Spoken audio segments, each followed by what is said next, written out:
Hello दोस्तों, doctor R के bio tutorial में आप सभी का एक बार फिर से स्वागत है। आज फिर से मैं आपके लिए एक नया वीडियो लेकर आया हूं। आज का हमारा टॉपिक है मानव नेत्र की संरचना या स्ट्रक्चर ऑफ ह्यूमन आई।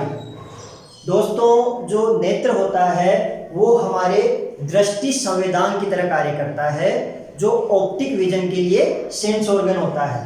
अब हमारे मनुष्यों में, स्तनधारियों में दो नेत्र पाए जाते हैं जो नेत्र गोलक के रूप में पाए जाते हैं। अब नेत्र की जो संरचना है, आई की जो स्ट्रक्चर है, वो समझने से पहले हम इसका डायग्राम बनाना सीखेंगे। देखिए, डायग्राम बनाने के लिए सबसे पहले सर्वप्रथम हम इस तरह की वृत्ताकार संरचना बनाएंगे। अब देखिए, इसके पीछे की तरफ यहाँ दृक तंत्रिका को दिखाते हैं। ये इसका सबसे बाहरी स्तर है जिसे हम स्क्लेरा कहते हैं। स्क्लेरा आगे की तरफ से थोड़ा सा उभरा हुआ रहता है। इस भाग को हम कॉर्निया कहते हैं। ये दोहरी लाइन करके हमने स्क्लेरा या जो श्वेत पटल भाग है इसको कंप्लीट कर लिया है। स्क्लेरा का 4/5 भाग तो संयोजी तंतु का, और अग्र जो भाग उभरा हुआ है 1/4 वो कॉर्निया के रूप में पाया जाता है। अब नेत्र गोलक की भित्ति जो है उसका द्वितीय स्तर ड्रॉ करते हैं जिसे हम कोरोइड कहते हैं।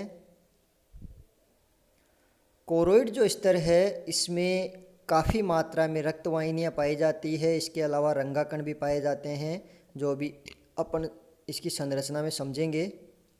अभी हम केवल डायग्राम बनाना सीख रहे हैं। तो ये हो गया आपका कोरोइड स्तर।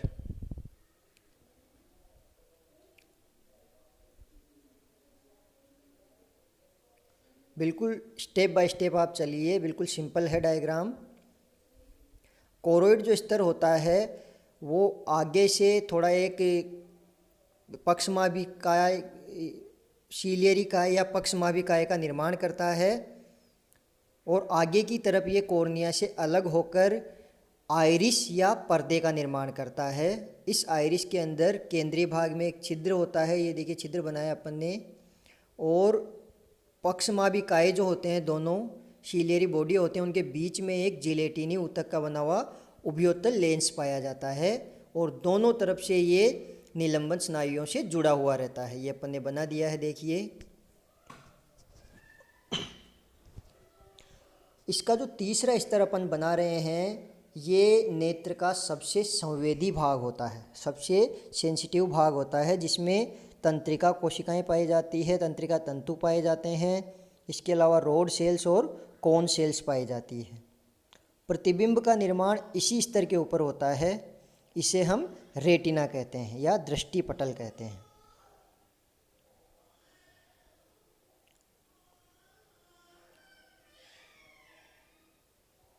ये दृक तंत्रिका अपन ने बना दी है। अब जो पलकें होती है बाहर से दिखाई देती है, उन पलकों का निर्माण अपन कर लेते हैं। देखिए, इस तरह से अपन ने कॉर्निया के ऊपर पलकें बना ली है। नेत्र गोलक से कुछ नेत्र पेशियां भी जुड़ी हुई रहती है जिनकी चर्चा अपन करेंगे। ये इसकी डायग्राम की आउटलाइन कंप्लीट है। दोस्तों, हमने इसका नामांकन कर लिया है। अब हम नेत्र की आंतरिक संरचना का विस्तृत अध्ययन करेंगे।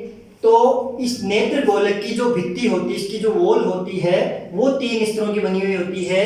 मैंने आपको बताया था 3 स्तर कौन कौन से: श्वेत पटल या स्क्लेरा, कोरोइड एंड दृष्टि पटल या रेटिना। सबसे जो बाहरी स्तर है ये श्वेत पटल या स्क्लेरा कहलाता है। स्क्लेरा जो है, ये जो बाहरी भाग है, ये 2 भागों में बटा हुआ रहता है। देखिए, इसका जो 4/5 भाग है, देखिए यहाँ से लेकर ये वाला और ये वाला जो भाग है यहाँ तक का, ये सघन तंतुमय संयोजी ऊतक का बना हुआ रहता है, जो कि नेत्र गोलक को सुरक्षित रखने का कार्य करता है और नेत्र पेशियों को जुड़ने के लिए स्थान उपलब्ध करवाता है। जबकि इसके आगे वाला जो भाग है, ये 1/5 जो भाग होता है, इसकी पूरी जो गोलाई है, इसका 1/5 भाग जो स्क्लेरा का होता है वो आगे की तरफ उभरा हुआ रहता है, गुंबदाकार आकृति में उभरा हुआ रहता है, और ये भाग पारदर्शी संयोजी ऊतक का बना हुआ रहता है जिसे हम कॉर्निया कहते हैं। कॉर्निया के अंदर और स्क्लेरा के अंदर रक्त वाहिनियों का अभाव पाया जाता है। रक्त वाहिनियों के अभाव के कारण ही कॉर्निया का प्रत्यारोपण या ट्रांसप्लांटेशन बहुत इजी होता है, इजीली कॉर्निया को ट्रांसप्लांट किया जा सकता है। अब कॉर्निया और स्क्लेरा जहां से एक दूसरे से जुड़ी होती है, इस भाग को हम लिम्बस कहते हैं। कॉर्निया और स्क्लेरा का जो जोड़ होता है इसे लिम्बस कहा जाता है। इस तरह से उभरी हुई आकृति के कारण कॉर्निया जो होता है ये प्रकाश को अंदर की तरफ फोकस करने का कार्य करता है। अब ये तो हो गई सबसे बाहरी परत या स्क्लेरा की बात। स्क्लेरा के अंदर वाला जो भाग होता है उसे हम कहते हैं कोरोइड। कोरोइड जो भाग होता है इसमें रक्त वाहिनियों का सघन जाल पाया जाता है, इसलिए इसको वेस्कुलर ट्यूनिक भी कहा जाता है। वेस्कुलर ट्यूनिक न्यूट्रिटिव या पोषक स्तर की तरह कार्य करता है, जो नेत्र के ऊतकों को पोषण और ऑक्सीजन का संचार करता है। अब ये जो कोरोइड परत होती है इसके बाहरी भाग में मेलेनिन कणिकाओं का जो रंगा कणिकाएं होती है, पिगमेंट ग्रेन्यूल्स होती है, वो पाई जाती है। ये रंगा कणिकाएं काली, नीली, भूरी या लाल प्रकार की होती है, जो कि हमारी आंखों को रंग प्रदान करती है। जो कोरोइड है ये आगे से इधर देखिए यहाँ पक्षमापकायी या सीलियरी बॉडी का निर्माण करता है, जबकि आगे की तरफ ये कॉर्निया से थोड़ा सा हट जाता है, दूर हट जाता है, जिसे हम आइरिस कहते हैं। इस वाले भाग को तो हम पक्षमापकायी या सीलियरी बॉडी और इस वाले भाग को आइरिस कहते हैं। आइरिस जो होता है देखिए एक पर्देनुमा संरचना है जिसके बीच में एक गोलाकार छिद्र पाया जाता है। ये इस तरह से एक पर्देनुमा संरचना है जिसके बीच में यहाँ पर एक गोलाकार छिद्र पाया जाता है जहां से प्रकाश लेंस के अंदर प्रवेश करता है। अब ये जो छिद्र है इसे पुतली या प्यूपिल कहा जाता है। प्यूपिल के बाहर की तरफ आइरिस में दो तरह की पेशियां होती है, वर्तुल पेशियां और अरेय पेशियां। वर्तुल पेशियों में संकुचन होने पर पुतली का छिद्र सकरा हो जाता है, छोटा हो जाता है, जबकि जो अरेय पेशियां हैं उनमें संकुचन होने पर पुतली फैल जाती है, ये छिद्र बड़ा हो जाता है। तो दोस्तों बताइए कब तो वर्तुल पेशियों में संकुचन होगा और कब अरेय पेशियों में संकुचन होगा प्रकाश की उपस्थिति के आधार पर। देखिए क्योंकि वर्तुल पेशियों में संकुचन होने से पुतली सक्रिय हो रही है, तो वर्तुल पेशियों में संकुचन तब होगा जब प्रकाश ज्यादा होगा। ज्यादा प्रकाश को रोकने के लिए, कम करने के लिए पुतली छोटी होती है, ठीक है। जबकि अरेय पेशियों में संकुचन कब होगा? जब प्रकाश कम होगा, ताकि पुतली फैल जाए और ज्यादा प्रकाश अंदर प्रवेश कर सके। ये तो हो गया कोरोइड। इसके बाद सबसे आंतरिक और सबसे महत्वपूर्ण स्तर होता है दृष्टि पटल या रेटिना। रेटिना नेत्र का सबसे संवेदी भाग होता है। ये देखिए सबसे आंतरिक जो परत है सबसे संवेदी भाग होता है, जिसमें तंत्रिका तंतु पाए जाते हैं, तंत्रिका कोशिकाएं पाई जाती है, जो दृष्टि ज्ञान की संवेदना को ग्रहण करने का कार्य करते हैं। नेत्र जो होता है उसमें द्विध्रुवीय तंत्रिकाएं पाई जाती है। अब द्विध्रुवीय तंत्रिकाएं क्या है? आपने तंत्रिका कोशिका देखी होगी। तंत्रिका कोशिका में कोशिका काय होता है, उसके ऊपर कई सारे डेंड्राइट्स होते हैं और केंद्र में एक एक्सोन होता है नीचे की तरफ। लेकिन यहाँ वो वाली जो तंत्रिका कोशिका आपने देखी वो होती है बहुध्रुवीय। यहाँ जो पाई जाती है वो द्विध्रुवीय है, जिसमें केवल एक ही डेंड्रोन और एक ही एक्सोन होता है, एक ही डेंड्राइट होता है और एक ही एक्सोन होता है। उसका जो कोशिका काय होता है उसके ऊपर कई सारे डेंड्राइट नहीं पाए जाते। ऐसी जो तंत्रिका कोशिकाएं हैं वो केवल रेटिना में ही पाई जाती है, शरीर के अन्य भागों में बहुध्रुवीय तंत्रिकाएं पाई जाती है। तो ये तो हो गया तंत्रिका कोशिकाओं की बात। इसके अलावा रेटिना के अंदर दो प्रकार की संवेदी कोशिकाएं पाई जाती है, जिन्हें हम रोड सेल्स या शलाका कोशिकाएं और कोन सेल्स या शंकु कोशिकाएं कहते हैं। जो शलाका कोशिकाएं या रोड सेल्स है ये संख्या में ज़्यादा होती है, जो कि लगभग 115 मिलियन के आसपास होती है, जबकि शंकु कोशिकाएं लगभग 16 मिलियन के आसपास होती है। तो ये संख्या में काफ़ी कम होती है शलाकाओं की तुलना में। जो रोड सेल्स होती है इनमें एक वर्णक पाया जाता है जिसे रोडोप्सिन कहते हैं, जबकि कोन सेल्स के अंदर एक दूसरा वर्णक पाया जाता है जिसे हम आयोडोप्सिन कहते हैं। अब रोडोप्सिन और आयोडोप्सिन का फर्दर कंपोजिशन क्या है ये अपन नेत्रों की कार्य प्रणाली के अंदर इसका डिस्कस करेंगे। यहाँ मैंने आपको बताया रोड सेल्स के अंदर रोडोप्सिन होता है, जबकि कोन सेल्स के अंदर आयोडोप्सिन होता है। जो रोडोप्सिन है ये मंद और तीव्र प्रकाश का ज्ञान करवाता है हमें और मंद प्रकाश में देखने में सहायक होता है। जो कोन सेल्स होती है ये हमें रंगों का ज्ञान करवाता है, विभिन्न प्रकार के जो रंग होते हैं उनका ज्ञान हमें करवाता है। इसमें 3 प्रकार के बेसिक वर्णक पाए जाते हैं जिनकी चर्चा भी हम नेत्रों की कार्य प्रणाली के अंतर्गत करेंगे। अब ये तो हो गई रोड सेल्स और कोन सेल्स की बात। देखिए उल्लू जो होता है, आउल जो होता है, आपने देखा होगा रात में पेड़ों के ऊपर या कहीं बैठा रहता है, दिन में सामान्यतया नहीं दिखाई देता है। तो उल्लू का कार्य कब होता है? केवल रात को, उसको केवल रात को देखना होता है। तो उल्लू के अंदर कोन सेल्स का कोई यूज नहीं है, इसलिए वहां केवल रोड सेल्स पाई जाती है। आउल जो होता है वो केवल रात में देखता है, इसलिए उसमें केवल रोड सेल्स पाई जाती है, कोन सेल नहीं पाई जाती। जबकि जो मुर्गी होती है मुर्गी में केवल कोन सेल्स पाई जाती है, रोड सेल्स नहीं पाई जाती है। ये दोनों चीजें थोड़ी इंपॉर्टेंट है, याद रखिए। उल्लू में केवल रोड सेल्स और मुर्गी में केवल कोन सेल्स पाई जाती है। हमारे अंदर स्तनधारियों के अंदर मैंने बताया आपको रोड सेल्स लगभग 115 मिलियन और कोन सेल्स लगभग 16 मिलियन होती है। अब रेटिना के अन्य भागों में रोड सेल्स ज्यादा होती है, कोन सेल्स कम होती है। लेकिन यहाँ पर एक बिंदु होता है जिसे पीत बिंदु या मैकुला लुटिया बोलते हैं। पीत बिंदु को मैकुला लुटिया बोलते हैं। ये रेटिना का सबसे संवेदी भाग होता है और ये सबसे अच्छा प्रतिबिंब बनाता है, क्योंकि अन्य भागों की तुलना में एक तो संवेदी कोशिकाएं यहाँ सबसे ज्यादा होती है, दूसरा अन्य भागों में रोड सेल्स ज्यादा और कोन सेल्स कम होती है। लेकिन पीत बिंदु या मैकुला लुटिया में कोन सेल्स ज्यादा और रोड सेल्स कम होती है, इनकी तुलना में कोन सेल्स ज्यादा होती है। और इसके अंदर भी एक छोटा सा गर्त होता है जिसे फोविया सेंटेरेलिस कहते हैं। फोविया सेंटेरेलिस में केवल कोन सेल पाई जाती है, रोड सेल नहीं पाई जाती है। ये तो हो गया पीत बिंदु। पीत बिंदु के नीचे की तरफ देखिए, यहाँ से रेटिना से में जो भी संवेदी कोशिकाएं पाई जाती हैं उनसे निकलने वाले तंत्रिका तंतु द्रक तंत्रिका के रूप में यहाँ से बाहर निकलते हैं। तो यहाँ से द्रक तंत्रिका बाहर निकल रही है, इसलिए इस जगह पर प्रतिबिंब का निर्माण नहीं होता है, इसलिए इसको हम अंध बिंदु या ब्लाइंड स्पॉट कहते हैं। रेटिना का यह भाग जहां से द्रक तंत्रिका निकलती है और वहां प्रतिबिंब का निर्माण नहीं होता है, उसे हम क्या कहते हैं? अंध बिंदु या ब्लाइंड स्पॉट।